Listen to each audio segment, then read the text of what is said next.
Hello दोस्तों, नमस्ते और आपका बहुत-बहुत स्वागत है मेरे यूट्यूब चैनल पे। तो हम लोग इस वीडियो में हम लोग डिस्कस करने वाले हैं जो 2022 में जो प्रीलिम्स हुआ है यूपीएससी का, उसका जो प्रीलिम पेपर है, पहला वाला पेपर जो कि हम लोग को कट ऑफ पार करके इसको क्वालीफाई करना होता है, जिसमें जनरल स्टडीज़ का पेपर बेसिकली बोल सकते हैं उसको हम लोग डिस्कस करने वाले हैं। जैसे कि आपके स्क्रीन पे भी दिख रहा है। तो हम लोग 50 तक क्वेश्चन पिछले वीडियो में डिस्कस कर चुके हैं। अब अगले 50 तक के भी जो वीडियो में जो क्वेश्चंस हैं वो हम लोग डिस्कस करने वाले हैं इस वीडियो में। तो चलिए शुरू करते हैं। तो 51 नंबर क्वेश्चन है, in the government of India act 1919 the functions of provincial government were divided into reserved and transferred subject, which of the following were treated as reserve subjects. तो क्वेश्चन जो है वो पॉलिटी से है और हम लोग थोड़ा सा एक एक्सेप्ट इसमें एक चीज़ और डालने वाले हैं कि हम लोग जहाँ भी संभव होगा वहाँ पे हम लोग इसको सिलेबस से लिंक करके देखेंगे कि आखिर क्वेश्चन कहाँ से बनाया गया है।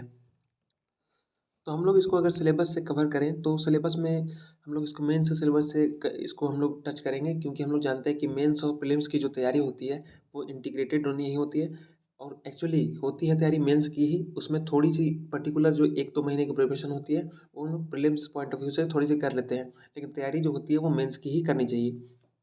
ऐसा मैं नहीं कह रहा हूँ, ऐसा जो बड़े-बड़े टीचर्स हैं और जो बड़े-बड़े टॉपर्स हैं सब जो यूपीएससी के हैं, उन्होंने ये सजेस्ट किया है। इस बात को हमेशा ध्यान रखिए कि तैयारी हमेशा मेंस की करनी चाहिए। तो इसलिए हम इसको मेंस के जो सिलेबस है उससे हम लोग इसको टचअप करके देखेंगे कि कैसे दोनों लिंक्ड हैं। तो जैसे ये क्वेश्चन है तो इसको हम लोग सिलेबस से लिंक करेंगे। जीएस पेपर जो 2 है उससे हम लोग लिंक कर सकते हैं, जिसमें governance, constitution, polity, social justice and international relations हैं। तो इसमें जो सब टॉपिक है वो ये है, Indian constitution, historical underpinnings, evolution, features, amendment, significant provisions and basic structure. तो सिलेबस के इस पार्ट से हम इसको कवर कर सकते हैं। अब देखिए इसमें बोला गया है कि गवर्नमेंट ऑफ इंडिया एक्ट जो 1919 है, तो ये हम लोग ये इसे समझ सकते हैं कि जो 1919 का जो एक्ट है वो इम्पोर्टेंट है। प्रीलिम्स में उससे क्वेश्चन पूछे जा रहे हैं। दूसरा ये कि उसमें बोला गया है कि इसमें प्रोविंशियल गवर्नमेंट को दो उसको फंक्शंस को जो दो लिस्ट में सब्जेक्ट में बांटा गया था, रिजर्व्ड और ट्रांसफर्ड। आपने पढ़ा होगा इसको। तो इस चीज़ को हम लोग ध्यान देना है कि जब रिजर्व्ड और ट्रांसफर्ड सब्जेक्ट की बात आई तो उस पर थोड़ा सा हमको याद करने की कोशिश करना है कि यहाँ पे क्वेश्चन पूछा गया है, इसलिए ये चीज़ इंपॉर्टेंट है, हमको इस सेक्शन को अच्छे से कवर करना है। अब उसमें क्या है, which of the following were treated as reserve subject. और उसमें देखिए 4 ऑप्शन दिया गया है, administration of justice, local self government, land revenue, police. अभी देखिए पहले तो हम सिर्फ ये जो नॉर्मल होता है वो हम लोग तैयारी करते हैं, उसमें सिर्फ हम लोग ये ध्यान देते हैं कि रिजर्व और ट्रांसफर में कब बांटा गया और कब हटा दिया गया, ये हम लोग फोकस करते हैं। लेकिन क्वेश्चन जो है, क्वेश्चन ये डिमांड कर रहा है कि आप कौन कौन सा जो सब्जेक्ट्स हैं वो रिजर्व में डाले गए हैं, कौन से ट्रांसफर में डाले गए हैं, उसको भी आप लोग ध्यान में रखिए। तो इस क्वेश्चन से हम लोग ये पता चलता है, तो अगली बार से हम लोग इसको ध्यान रखेंगे। दूसरा है कि 52 नंबर क्वेश्चन है, in medieval India the term fanam refer to. अब देखिए मिडिवल इंडिया में एक टर्म है वो फनम है, उसको किससे रिफर कर सकते हैं। तो इस चीज़ को हम लोग किस चीज़ से किस सिलेबस से लिंक कर सकते हैं, तो इसमें हम लोग लिंक कर सकते हैं Indian heritage and culture, GS1 जो है, Indian heritage and culture, history and geography of the world and society. तो उसमें जो Indian culture will cover the salient aspects of art forms, literature and architecture from ancient to modern times है। उससे हम लोग इसको मेनली कंसिडर कर सकते हैं कि वहाँ से ये क्वेश्चन निकल के आ रहा है। अब देखिए मैंने पहले भी आपको बताया है कि जो स्पेसिफिक टर्म्स होते हैं जैसे फनम है या फिर कुछ कुछ एग्रीमेंट का नाम है, MOU है, ऐसा कुछ हमने पहले भी डिस्कस किया, जैसे SDG है। तो कुछ अगर स्पेसिफिक टर्म है तो उसका मीनिंग क्या है वो हमें बिल्कुल उसका हमें आइडिया होना चाहिए, क्योंकि अब ऐसे टर्म ज़्यादा पूछे जा रहे हैं क्वेश्चंस में। तो अब इस चीज़ से हमें ये चीज़ सीखने को मिलती है। अब 53 नंबर क्वेश्चन देखेंगे, consider the following freedom fighters, जिसमें 3 फ्रीडम फाइटर के नाम है, जैसे बरिंद्र कुमार घोष, योगेश चंद्र घोष चटर्जी, रास बिहारी बोस। तो इसमें देखिए जो नाम दिए गए हैं ना, इससे हमें ये पता चलता है कि ये नाम इम्पोर्टेंट हो सकते हैं। तो नाम है मतलब एक बार आप देख लीजिए, अगर इनके बारे में कुछ पढ़ने को मिलेगा आपको चैप्टर में तो आप उसको तरफ फोकस करिएगा कि कौन से संगठन से ये जुड़े हैं और ये काम काम करते हैं, इनका बैकग्राउंड क्या है, कुछ पता करने की कोशिश कीजिएगा, क्योंकि यूपीएससी का नज़र है इन लोगों के ऊपर है। तो पहला है परिंद्र कुमार घोष, दूसरा है जोगेश चंद्र चटर्जी, तीसरा है रास बिहारी बोस। तो इन तीनों का नाम हम लोग जान गए। अब इसमें पूछा गया है कि who of the above was या were actively associated with the Ghadar party. अब इसमें बोल रहा है कि गदर पार्टी से कौन कौन लोग एसोसिएट थे ये बताइए। तो गदर पार्टी हमारे लिए इंपॉर्टेंट है, और गदर पार्टी इंपॉर्टेंट है और उससे कौन कौन से लोग इंपॉर्टेंट है जुड़े हुए हैं ये भी हमें जानना इंपॉर्टेंट है। अब जब गदर पार्टी की बात हो रही है तो ये सिलेबस के कौन से पार्ट में है, तो ये हमारे द फ्रीडम स्ट्रगल, जिस पेपर 1 में जो the freedom struggle its various stages and important contributions from different parts of the country, इससे ये रिलेटेड है। इस बात का आप लोग ध्यान रखिएगा। 54 नंबर क्वेश्चन देखते हैं। With reference to the proposals of Cripps mission consider the following statements. तो देखिए यहाँ पे क्रिप्स मिशन की बात आ गई है। अब क्रिप्स मिशन की बात है तो ये कौन से सिलेबस से संबंधित है, तो इसमें जो वही जो जीएस पेपर 2 का जो है उससे हम लिंक कर सकते हैं कि हिस्टोरिकल अंडरपिनिंग्स जो इंडियन कॉन्स्टिट्यूशन को लेके है, उसका evolution, features, amendment, significant provisions and basic structure, इस पार्ट से हम इसको रिलेट कर सकते हैं। अब देखिए क्या ऑप्शन में दिया गया है, the constituent assembly would have members nominated by the provincial assemblies as well as the princely states. दूसरा जो क्वेश्चन है वो ये है, any province which is not prepare to accept the new constitution would have the right to sign a separate agreement with Britain regarding its future status. अब इन question से हमें क्या समझ में आता है, ये समझ में आता है कि हमें जो क्रिप्स मिशन है वो हमारे एग्जाम के लिए इम्पॉर्टेंट है। दूसरी बात ये है कि जो कॉन्स्टिट्यूएंट असेंबली है वो भी हमारे लिए इम्पॉर्टेंट है। वो कैसे बना, उसके लिए कौन कौन से प्रस्ताव आए, कौन कौन से मिशंस आए और कौन कौन से लोग उसमें इन्वॉल्व थे और कौन किन मुद्दों को लेके उसमें विवाद रहा, उसका क्या सॉल्यूशन निकाला गया, ये जो सारी चीज़ें हैं वो हमारे लिए बहुत ही ज़्यादा इम्पॉर्टेंट है। इसके बाद इसमें देखिए कैसे ऑप्शन बनाए गए हैं, the constituent assembly would have members nominated by the provincial assembly as well as the princely states. तो उसके फीचर्स जो है, जैसे क्रिप्स मिशन के यहाँ पर जो प्रस्ताव है उसको लेके ये क्वेश्चन पूछा गया है। तो अगली बार जब हम हो सकता है कैबिनेट मिशन के लिए भी ऐसा पूछ दिया जाए कि क्या कैबिनेट मिशन में ऐसा प्रस्ताव था, इस बात को हमें ध्यान में रखना है। दूसरा है, any province which is not prepare to accept the new constitution would have the right to sign a separate agreement with Britain regarding its future status. तो इससे भी हमें यही पता चलता है कि हम उसके प्रस्ताव को ध्यान से रखें, क्योंकि प्रीलिम में संभावना है पूछे जाने की। नेक्स्ट क्वेश्चन है जो 55 नंबर क्वेश्चन है, with reference to Indian history consider the following text. तो इंडियन हिस्ट्री के संबंध में हमें निम्नलिखित जो टेक्स्ट है उनको ध्यान से देखना है, और उसमें से ये पूछा है which of the above are the Jain text, उनमें से कौन कौन से जो है वो जैन टेक्स्ट है। तो इसको हम लोग अगर लिंक करना चाहें अगर सिलेबस से, तो हम लोग जान सकते हैं, आसानी से पता लगा सकते हैं कि ये जो पेपर 1 है, सॉरी GS1 है, उसका ये जो इंडियन हेरिटेज एंड कल्चर वाला पार्ट है उससे ये रिलेटेड है। Indian culture will cover the silent aspects of art forms, literature and architecture from ancient to modern times. तो ये लिटरेचर वाले पार्ट से ये क्वेश्चन बनाया गया है। आप देख रहे हैं कि कैसे मेंस के सिलेबस से हम लोग प्रीलिम्स में इसको आसानी से इसको लिंक कर पा रहे हैं। तो इसी तरह से हमें तैयारी करनी चाहिए, क्योंकि तैयारी सिर्फ मेंस की होती है बाबू। नेक्स्ट, और जो प्रीलिम्स की तैयारी बोलते हैं स्पेसिफिक, तो आप 1-2 महीने लास्ट में कर सकते हैं उसको। 55 में अब जो इसमें देखिए टर्म्स जो दिए गए हैं, जैसे नेटी पकराना, परिशिष्ट प्रवण, अवदन षटक, आई एम सॉरी अगर मुझे थोड़ी सी अंग्रेजी में प्रोनाउंसिएशन में थोड़ी सी दिक्कत हो तो चलिए इसको हिंदी से देख लेते हैं। त्रिशिष्ट लक्षण महापुराण। तो ये 4 जो ऑप्शन दिए गए हैं इसको आप लोग देख लीजिए, ये वर्ड बहुत इंपॉर्टेंट है। अगर आपको इन वर्ड का अगर किताब में भेंट हो जाए आपसे, तो इनको ज़रा ध्यान से देखिएगा कि इन वर्ड्स का मतलब क्या है और किन धर्म से संबंधित है। और चूँकि यहाँ पर बोला गया है कि ये लिटरेचर है, कौन कौन से जैन ग्रंथ है, तो पक्का ये तो पता चल गया कि ये ग्रंथ हैं। तो ये ग्रंथ कौन से धर्म के हैं, ये किससे संबंधित है, वो हमें जानना बहुत ज़रूरी है। तो अगली बार से जब भी आपको किसी भी लिटरेचर का अगर वर्ड अगर पढ़ने को मिले कि ये कोई टेक्स्ट आया है या फिर ये कोई ग्रंथ है, तो ज़रा देखिएगा वो किस धर्म से संबंधित है ग्रंथ, या फिर किसी संप्रदाय से है, किस चीज़ से संबंधित है, वो आपको ध्यान रखना है।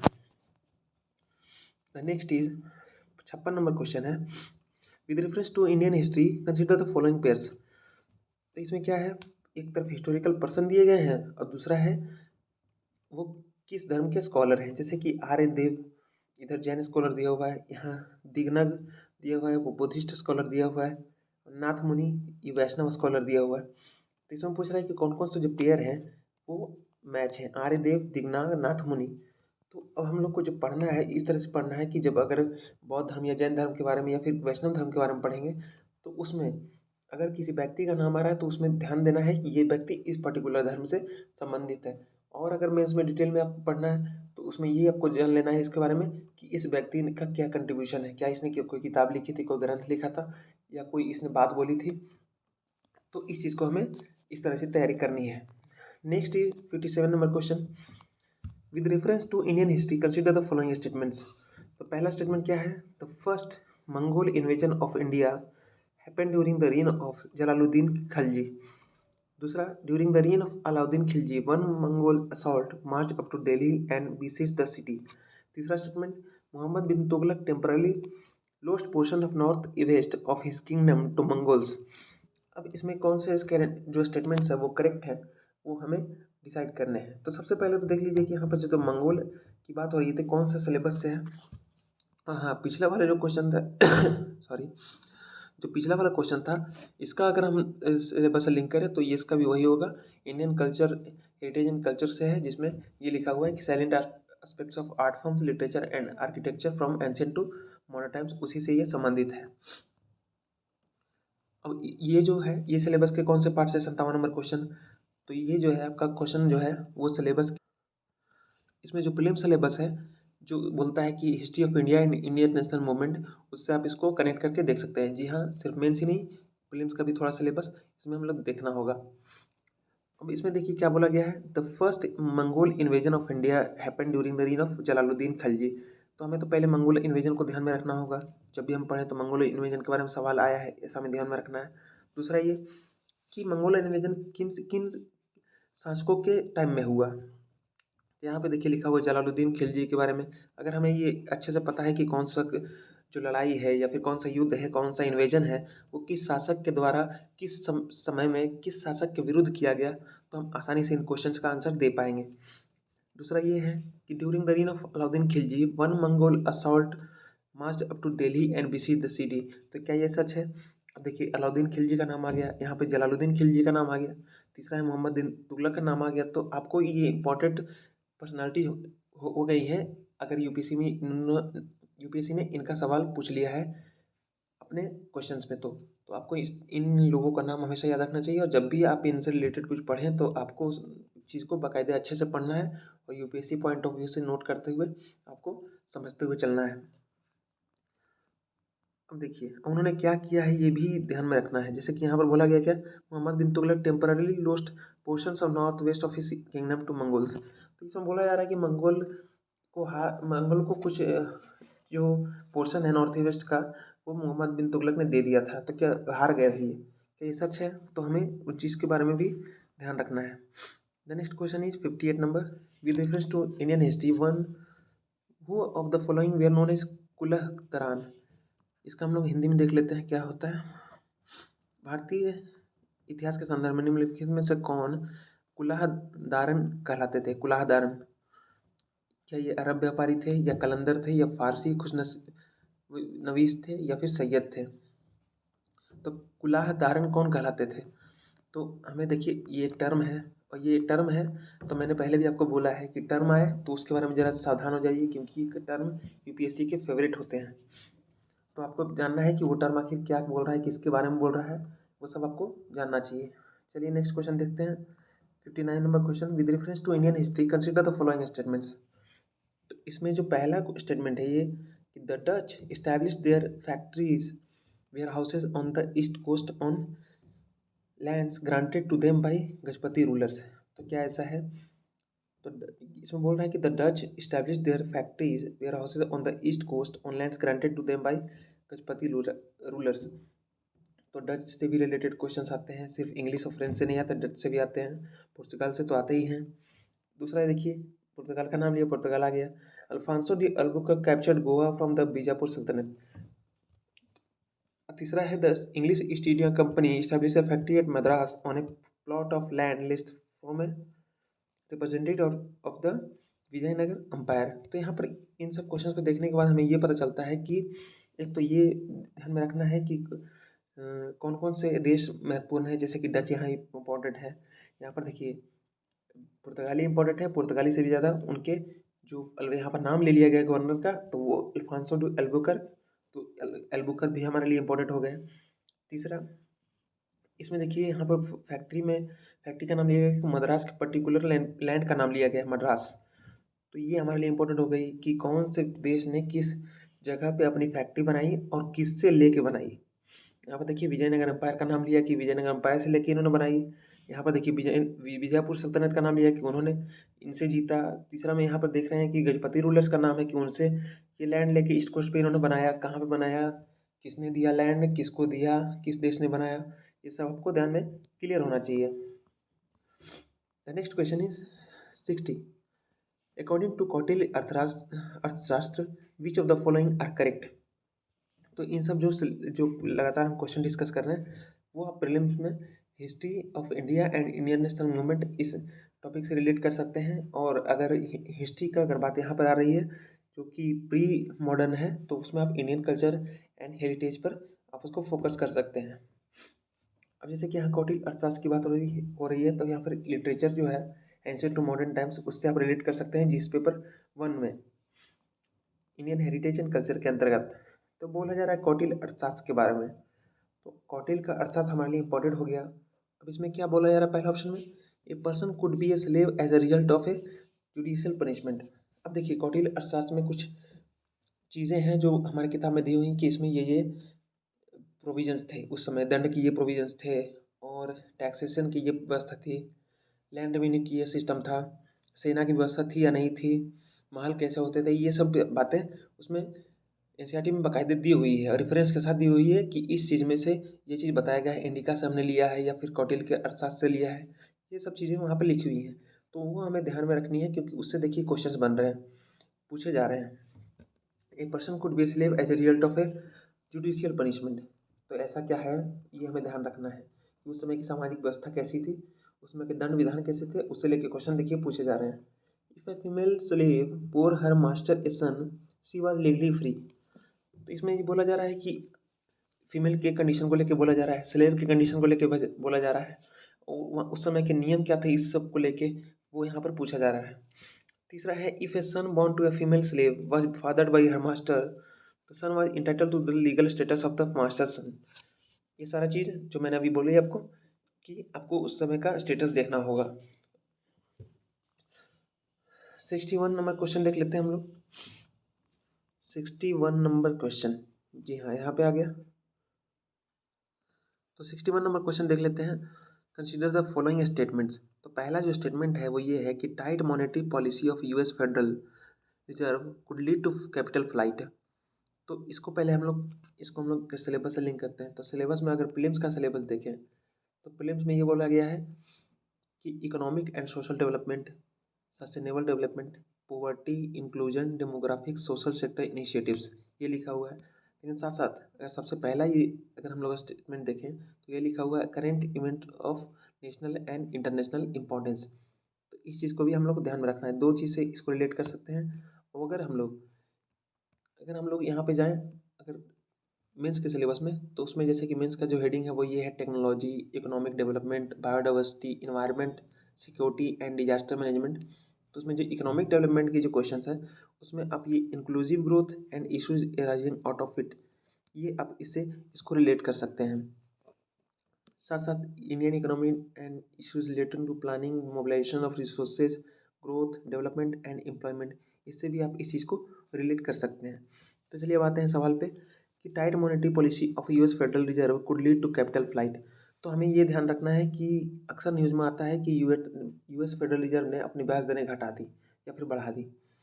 तो इससे क्या प्रभाव पड़ेगा वो हमें ध्यान में रखना है। पिछले बार भी क्वेश्चन हमने देखा था कि ऐसा क्वेश्चन पूछा गया था, इस बार भी ये पूछा गया है। कैपिटल फ्लाइट में increase the interest cost of firms with existing external commercial borrowings. और तीसरा है devaluation of domestic currency decreases the currency risk associated with ECBs.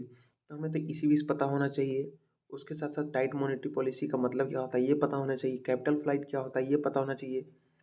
फिर डोमेस्टिक डिवैल्यूएशन ऑफ करेंसी कैसे होती है वो हमें पता होना चाहिए। करेंसी रिस्क क्या होता है।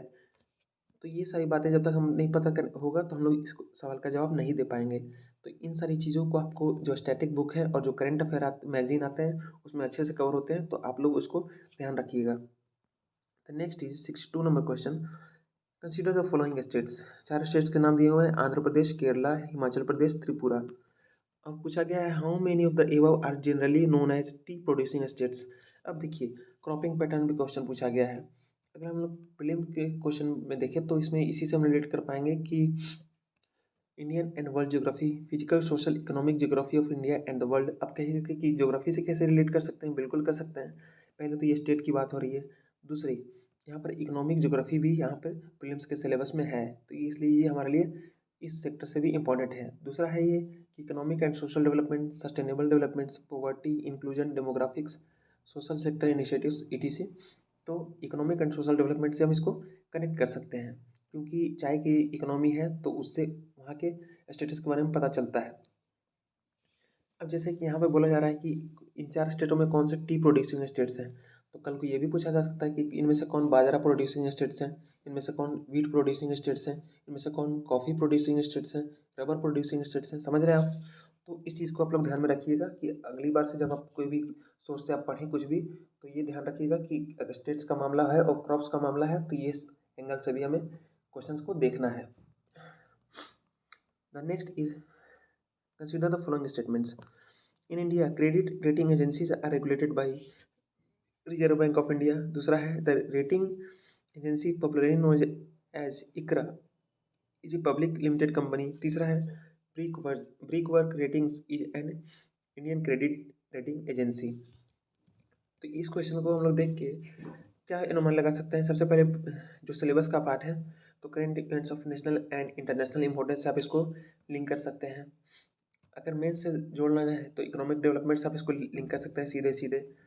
ये प्रीलिम्स के लिए हाथ से बनाया गया है क्वेश्चन, लेकिन इकोनॉमिक डेवलपमेंट जब आप इसका हम बात करेंगे, Indian economy and issues relating to planning, mobilisation of resources, growth, development and employment, तो उससे ये लिंक कर सकते हैं, क्योंकि ये जो रेटिंग एजेंसीज होती हैं ये प्रेडिक्ट करती हैं कि कैसे इकोनॉमी ग्रो करने वाली है, क्या वीकनेसेस हैं, क्या फिर प्लस पॉइंट है, ये सब बताती हैं। तो इस लिहाज से इसको लिंक कर सकते हैं।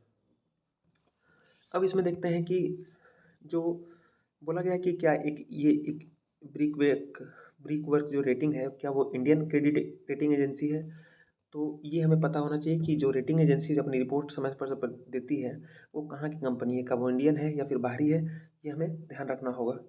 अब ये रेटिंग के एजेंसी के बारे में भी नहीं हो सकती है, इसमें और भी जैसे कि कई रिपोर्ट्स आती हैं, तो ऑक्सफैम की रिपोर्ट है या फिर किसी एनजीओ की रिपोर्ट है, तो वो आपको ध्यान में रखनी है कि वो कंपनी कहाँ की है। दूसरा ये है कि क्या वो प्राइवेट ट्रेडिंग कंपनी है या फिर पब्लिक लिमिटेड कंपनी है, इस चीज़ को आपको ध्यान में रखना है, जैसा कि ऑप्शन 2 में पूछा गया है।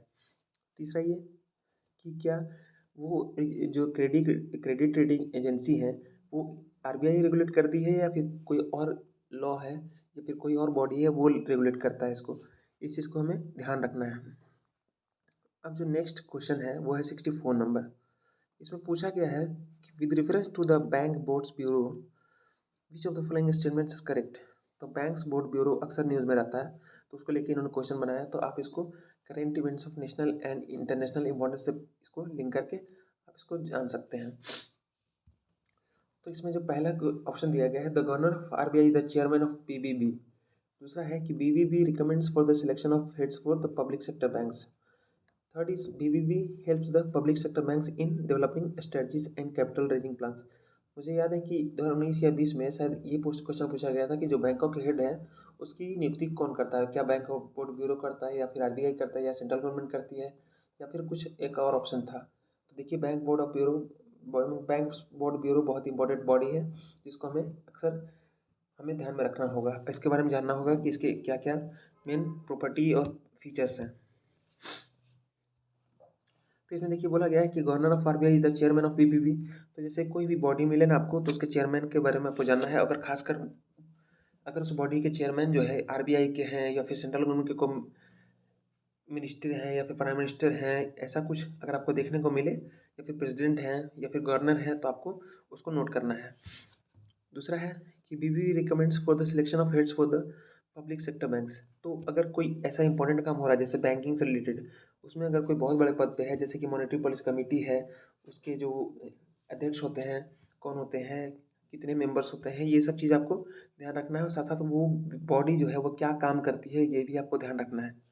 तीसरा है BBB helps the public sector banks in developing strategies and capital raising plans. तो मैंने बोला ना अभी क्या क्या करती है वो आपको ध्यान में रखना है। The next question is 65 number, with reference to convertible bonds consider the following statements. तो बॉन्ड्स के लेके अक्सर क्वेश्चन पूछे जाते हैं। जो पिछला लेक्चर था उसमें भी बॉन्ड्स को लेके था, उसमें भी पूछा गया है। तो देख लेते हैं बॉन्ड्स इंपॉर्टेंट हो गए इसके मतलब। अब इसको बॉन्ड्स को है वो हम इससे जोड़ सकते हैं, मोबिलाइजेशन ऑफ रिसोर्सेज से इसको लिंक कर सकते हैं। अब देखिए क्या बोला गया है इसमें, कन्वर्टिबल बॉन्ड्स को लेके बोला गया है। तो कन्वर्टिबल बॉन्ड्स हमारे लिए इंपॉर्टेंट है, तो हमें जानना चाहिए कितने तरह के बॉन्ड होते हैं और क्यों जारी किए जाते हैं, उससे क्या इम्पैक्ट पड़ता है, ये सब हमें जानना चाहिए। अब देखिए जो पहला क्वेश्चन है इसमें वो ये पूछा जा रहा है कि as there is an option to exchange the bond for equity, convertible bonds pay a lower rate of interest. तो क्या ऐसा है? तो मैंने पहले भी पिछले भी लेक्चर में बताया था आपको कि जब बॉन्ड की बात आए तो उसके पूरा ओवरऑल फिगर को आप लेके चलें कि पहले वो बॉन्ड क्या है, उसके फीचर्स क्या हैं, उसका इम्पैक्ट क्या पड़ता है, वो क्यों लॉन्च किया गया है, किसके द्वारा लॉन्च किया गया है, ये आपको ध्यान में रखना पड़ता है। और खासकर वो करता क्या क्या है, कैसे अपना ऑपरेशन चलता है, कैसे बॉन्ड रिवॉल्व हो रहा है इकोनॉमी में, वो बहुत ज़्यादा इंपॉर्टेंट है। The option to convert to equity affords the bond holder a degree of indexation to rising consumer prices. तो ये बात आपको जो बताई उसी के अंतर्गत ये आता है। The next question is 66 number question, Asian infrastructure bank, investment bank, missile technology control regime, Shanghai cooperation organisation. तो इसमें से ये पूछा है कि इंडिया इनमें से किसका मेंबर है। तो आप अगर इसको अगर हम लोग प्रीलिम्स से देखें तो प्रीलिम्स के लिहाज से देखें तो current events of national and international importance में आ जाएगी ये बात। और अगर हम लोग मेंस के हिसाब से देखें तो मेंस में अगर हम लोग जाएंगे पेपर 3 यानी कि GS 2 में, तो उसमें हम लोग देख सकते हैं कि लास्ट में सबसे इंटरनेशनल रिलेशन से रिलेटेड सिलेबस में दिया हुआ है। तो जो important international institutions, agencies and फोरा, स्ट्रक्चर एंड मैंडेट, ये जो सिलेबस में है। इसके बाद क्या है, effect of policies and politics of developing countries on India's interest और इंडियन डायस्पोरा, ये है। तीसरा है कि India and it's neighbourhood relations. चौथा क्या है, bilateral regional and global groupings and agreements involving India and या और अफेक्टिंग इंडियाज इंटरेस्ट। तो इससे हम इसको रिलेट कर सकते हैं इजीली। अब ये पूछा गया है कि जो ये 3 जो ऑर्गेनाइजेशंस के नाम दिए गए हैं जो अलग अलग सेक्टर से संबंधित हैं, एक बैंक है, एक टेक्नोलॉजी रिजीम है, और तीसरा है जो कॉपरेशन टेररिज्म वगैरह को रोकने के लिए है, एक ब्लॉक है। तो इसमें पूछा गया है कि इंडिया में इनमें से किसका किसका मेंबर है। तो ये आपको बिल्कुल ध्यान रखना है, क्लियर होना है कि कौन कौन से जो इंपॉर्टेंट ग्रुपिंग्स है उसमें इंडिया मेंबर है। यहाँ तक कि अगर कोई ऐसा ग्रुपिंग है जिसमें इंडिया मेंबर ना हो फिर भी उसके इंटरेस्ट प्रभावित हो रहे हों तो हमारे लिए इम्पोर्टेंट हो जाता है।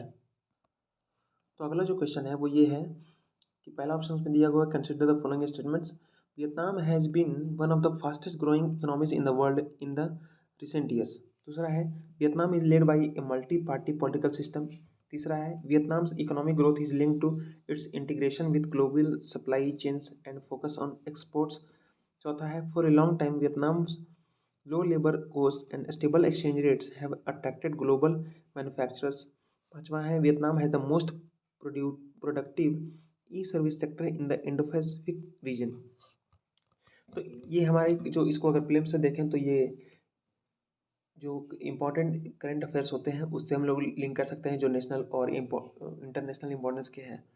अब दूसरा अगर मेंस में देखें तो अभी जो मैंने आपसे बोला कि India and it's neighbourhood relations, तो नेबरहुड का तो नहीं है लेकिन फिर भी आपको याद दिलाने के लिए मैं बोल रहा हूँ। दूसरा है, bilateral regional and global groupings and agreements involving India and और अफेक्टिंग इंडियाज इंटरेस्ट। तो इससे आप इसको लिंक कर सकते हैं क्योंकि ये न्यूज़ में इसलिए है क्योंकि भारत जो है वियतनाम से रिश्ते बढ़ा रहा है अपने, और ये हमारे एक्ट ईस्ट जो पॉलिसी है उसके अनुसार भी है, और ये चाइना को काउंटर करने के लिए भी एक बहुत ही अच्छा देश है, क्योंकि इससे भी चाइना की ज़्यादा पड़ती नहीं है। तो उस लिहाज से ये क्वेश्चन बनाया गया है। ऐसे ही इसको एट रैंडम कोई देश को नहीं चुन लिया गया है। इससे हमारे ये जो कंट्री है वो हमारे साथ रिश्ते को लेकर हमेशा न्यूज़ में रही है हाल फिलहाल में। तीसरा क्या है कि effects of policies and politics of developed and developing countries on India's interest and Indian diaspora. तो इंडियन डायस्पोरा तो वहाँ रहती नहीं है, लेकिन इस लिहाज से आप इम्पोर्टेंट मान सकते हैं। तो अब देखते हैं। अब देखिए, जब हम किसी देश के साथ रिश्ते के बारे में पढ़ें तो उसके बारे में क्या जाने कि क्या वो उसके स्टेटस अभी क्या है। जैसे कि इसमें लिखा गया has been one of the fastest growing economies in the world. तो रिपोर्ट निकलती रहती है वर्ल्ड बैंक की, आईएमएफ की, तो उसमें बताते हैं कि कौन सी अभी इकोनॉमी है जो फास्टेस्ट ग्रोइंग है। उसमें लिस्ट भी दिया हुआ रहता है, तो एक बार उस लिस्ट को देख लिया कीजिए। जैसे सिर्फ इंडिया का स्टेटस नहीं देखना है, उसमें ये भी देखना है कि क्या वो सच में और भी अगल बगल में दोस्त हैं, ऐसे देश हैं जो हमारे साथ कैसा उसका, या तो हमारे फ्रेंड हैं या फिर हमारे एनिमी है, दोनों चीज़ें हमें देखनी होती हैं। और वैसे भी ये जो वियतनाम है अक्सर न्यूज़ में था, तो एडिटोरियल कमेंट्स में अक्सर ऐसी चर्चाएं आ रही थी कि वियतनाम के बारे में जो भी सब कुछ जो क्वेश्चन में पूछा गया है वो सब एडिटोरियल में मेंशन था। अगर किसी ने रिलीजियसली फॉलो किया होगा तो उसको पता होगा ये चीज़ें। उसमें दूसरा में देखिए लिखा हुआ है कि Vietnam is led by a multi party political system. तो दूसरा में ये बोला गया कि मल्टी पार्टी पॉलिटिकल सिस्टम है, ये भी आपको एडिटोरियल से ही मिलेगा। तीसरा, Vietnam's economic growth is linked to its integration with global supply chains and focus on exports. तो इसमें जो बोला गया है मैंने ये गौर किया है कि इसमें जो भी स्टेटमेंट्स दिए गए हैं ना वो बिल्कुल एडिटोरियल से ये बन सकते हैं या फिर नहीं बन सकते हैं, यही दो चीज़ें हो सकती है। अगर ये एडिटोरियल्स में आए होंगे तब आप इसका जवाब दे पाएंगे, नहीं तो कोई भी नहीं दे पाएगा। इसलिए आप इसके बारे में सॉरी मत फील कीजिएगा अगर ये एडिटोरियल में नहीं आए हैं। 68, in India, which one of the following is responsible for maintaining price stability by controlling inflation? तो इसमें बोला गया है कि कौन सी जो एजेंसी है नीचे जो दी गई है वो वो जो प्राइस स्टेबिलिटी होती है इन्फ्लेशन को कंट्रोल करने के लिए उसके लिए जिम्मेदार है ये। तो पहला जो ऑप्शन है डिपार्टमेंट ऑफ कंज्यूमर अफेयर्स, दूसरा है एक्सपेंडिचर मैनेजमेंट कमीशन, तीसरा है financial stability and development council, और चौथा है रिजर्व बैंक ऑफ इंडिया। तो इन्फ्लेशन को कंट्रोल करने के ज़रिए से कौन है जो प्राइस स्टेबिलिटी को मेंटेन रखता है। तो इसमें मेरे ख्याल से इसका आंसर होना चाहिए रिजर्व बैंक ऑफ इंडिया। आप लोग इसको चेक कर लीजिएगा। तो इस तरीके से क्वेश्चन पूछे जाते हैं। जैसे महंगाई हमेशा मुद्दा रहती है किसी भी देश में हो, लेकिन भारत में खास करके इस चीज़ को लेके बहुत हो हल्ला होता है। तो और होना भी चाहिए, क्योंकि हमारे देश उन देशों के साथ कंपेयर नहीं कर सकते जो बहुत डेवलप्ड हैं। उनमें थोड़ा ऊपर नीचे हो जाएगा चलेगा, लेकिन हम लोग का देश में ऐसा नहीं है। जो कॉमन यूज़ की चीज़ें हैं उनमें अगर थोड़ी सी भी बढ़ोतरी होती है रेट में तो पूरे की पूरी इकोनॉमी को असर पड़ता है। तो उसमें हमें ये देखना है कि जो अगर महंगाई बढ़ रही है उस पर सरकार बोल रही है कि हम महंगाई को कंट्रोल करेंगे, तो ज़रा देखिए कि किस माध्यम से महंगाई को कंट्रोल किया जा रहा है। इसका आपको एडिटोरियल में आंसर मिल जाएगा। साथ साथ जो स्टैटिक जो अच्छे बुक्स होंगे ना इकोनॉमी के, वो भी इसका आंसर दे सकते हैं। इसको आप issues relating to planning mobilisation of resource growth development and employment से आप इसको लिंक कर सकते हैं। The next is with reference to non fungible tokens NFTs consider the following statements। तो मैंने पहले भी बोला था कि कोई टर्मिनोलॉजीज ऐसे आ जाए जो बिल्कुल यूनिक लगे, जैसे नॉन फंजिबल टोकन्स हो गया यहाँ पे। तो इसके बारे में जैसे कभी मसाला बॉन्ड्स आ जाते हैं तो हमें इसको ध्यान में रखना है। अभी कुछ देर पहले ECB आए थे तो हमें उस पर सतर्क हो जाना है, क्योंकि उस पर क्वेश्चन पूछने की बहुत ज़्यादा संभावना है। तो पहला स्टेटमेंट ये दिया गया है कि they enable the digital representation of physical assets. तो इसमें ये जो पहला स्टेटमेंट है उससे ये जाहिर होता है कि उसके बारे में डिटेल पूछा गया है। जो NFT है नॉन फंजिबल टोकन्स, वो आखिर करते क्या है, उसका क्या प्रभाव है, ये उसको लेके पहला स्टेटमेंट ये बनाया गया है। दूसरा भी वही है कि they are unique cryptographic tokens that exist on a blockchain, वो किस टेक्नोलॉजी पे काम करते हैं ये पूछा गया है। तीसरा में क्या है, दे कैन बी ट्रेडेड और exchange at equivalency and therefore can be used as a medium of commercial transactions. तो इसमें जो पूछा गया है वो ये है कि उनको इक्विवेलेंसी में ट्रेड किया जाता है और इसलिए उनको एक मीडियम ऑफ कमर्शियल ट्रांजैक्शन इसको यूज किया जा सकता है। क्या ये सही है? तो इनका जो है वो आप अगर करंट अफेयर जो मैगज़ीन होती है उसमें इसको अच्छे से कवर किया होगा। अगर न्यूज़ में रही है ये तो एडिटोरियल में इसको अच्छे से कवर किया गया होगा। इसके लिए टेंशन ना लें आप। अगर नहीं किया होगा तो कोई भी जवाब नहीं देगा। ऐसे क्वेश्चंस ऐसे इसलिए पूछे जाते हैं कि आप थोड़े से फँसे, थोड़े परेशान हों, और जो परेशान नहीं होते वो आगे बढ़ के जीत जाते हैं। 70 नंबर क्वेश्चन। लेकिन अगर हाँ, अगर न्यूज़ में रही हो, करंट अफेयर में रही हो, तो आपको बिल्कुल, अगर आपने नहीं पढ़ा तो ये आपके दुर्भाग्य है। 70 नंबर क्वेश्चन जो है, कंसिडर द फॉलोइंग पेयर्स। तो एक तरफ रिजर्वायर का नाम है, एक तरफ स्टेट्स का नाम है। तो ये देखिए मैपिंग का क्वेश्चन है। तो इसमें जो पहला है घाट प्रभा, दूसरा है गांधी सागर, तीसरा है इंदिरा सागर और मैथन। और जो स्टेट्स हैं वो तेलंगाना, मध्य प्रदेश, आंध्र प्रदेश और छत्तीसगढ़। तो इसमें बोला है कि कौन करेक्टली मैच नहीं है। तो इस मामले में आपको मैं ये सजेस्ट करना चाहूँगा कि जल्दबाजी में क्वेश्चन ना पढ़ें और उसके अनुसार बिल्कुल कूद मत जाएँ कि अरे मुझे तो सब पता है ये ना कौन से स्टेट में है। नीचे देख लीजिए ज़रा ध्यान से, यहाँ पर नॉट करेक्टली मैच लिखा हुआ है। आपका सारा जानकारी खत्म हो जाएगा, बिल्कुल निगेटिव मार्किंग दे के जाएगा। तो आप देख लीजिए यहाँ पर कि जब भी रिजर्वायर का नाम हो उसमें आपको स्टेट्स का नाम भी याद रखना है। ग्लेशियर आए, माउंटेन पीक का है। माउंटेन पीक पे भी पिछले वीडियो में मैंने डिस्कस किया था कि उसमें माउंटेन पीक था और कौन से हिमालयन का पार्ट में वो लोकेटेड है। क्या वो गढ़वाल हिमालय में है, नेपाल हिमालय में है, कौन से में, ये भी पूछा गया था। तो इस अब उससे पहले एक ग्लेशियर के बारे में पूछा गया था। तो उसको आपको ध्यान में रखना है कि कौन से एरिया में है और उसको मैप पे ज़रूर से लोकेट करके देख लेना है। The next question is 71. In India, which one of the following compiles information on industrial disputes, closures, retrenchments, and layoffs in factories employing workers? तो यहाँ पे जो क्वेश्चन पूछा गया है वो current affairs of national and international importance इससे तो है ही, साथ साथ जो बॉडीज़ होती है ना उससे रिलेटेड है। जैसे मैं आपको बता दूँ, जो इसमें जैसे कि statutory, regulatory and various quasi judicial bodies होती है, उससे ये संबंधित चीज़ें हैं। साथ में जो मिनिस्ट्रीज वाली जो सिलेबस में लिखा हुआ है, structure, organisation and functioning of the executive and judiciary, ministries and departments of the government, pressure groups and formal informal associations and their role in polity, इस सेक्टर से इसको उठाया गया है। ये सिलेबस के पार्ट से आप इसको मैच कर सकते हैं। तो इसमें जो बोला गया है कि जो जो इन्फॉर्मेशन होती है इंडस्ट्रियल डिस्प्यूट पे, क्लोजर्स पे, रिट्रेंचमेंट्स पे और ले ऑफ्स पे फैक्ट्रीज में, तो उसको कौन कंपाइल करता है? क्या वो CSO है, या फिर वो department for promotion of industry and internal trade है, क्या वो लेबर ब्यूरो है, या फिर चौथा national technical man power information system है, कौन सा है? तो हमें ये चीज़ ध्यान में रखना होगा कि अक्सर देखते हैं कि डेटा आते रहते हैं कि इतना लोगों की छँटाई की गई या फिर इतने लोग EPFO में जुड़ गए। तो ये हमें पता याद रखना है कि कौन उसको कंपाइल कर रहा है, कौन उसको पब्लिश कर रहा है, इसको हमें बिल्कुल ध्यान में रखना है। 72 नंबर क्वेश्चन जो है वो ये है कि in India what is the role of the coal controller's organisation. तो इसमें बोला गया है कि जो कोल कंट्रोलर ऑर्गेनाइजेशन है उसका क्या रोल है। तो इसमें ऑप्शन दिए गए हैं। CCO is the major source of coal statistics in government of India. दूसरा है it monitors progress of development of captive coal lignite blocks. तीसरा है it has any objection to the government's notification relating to acquisition of coal bearing areas. The fourth option is it ensures that coal mining companies deliver the coal to end users in the prescribed time. तो इसमें हम लोग देख सकते हैं कि question जो है वो किसी ऑर्गेनाइजेशन पे पूछा गया है और बिल्कुल गवर्नमेंट की ही ऑर्गेनाइजेशन लग रही है। तो इसमें जो मैंने अभी अभी आपको जो सिलेबस का पार्ट जो बताया है उसी के अनुसार उसी के अंतर्गत ये भी क्वेश्चन बनाया गया है।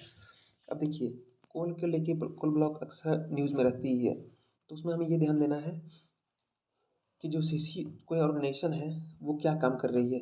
जैसे कि कोल से रिलेटेड है तो कोल से रिलेटेड जो बात है वो कोल से रिलेटेड ऑर्गेनाइजेशन और के मिनिस्ट्री है वही देंगे।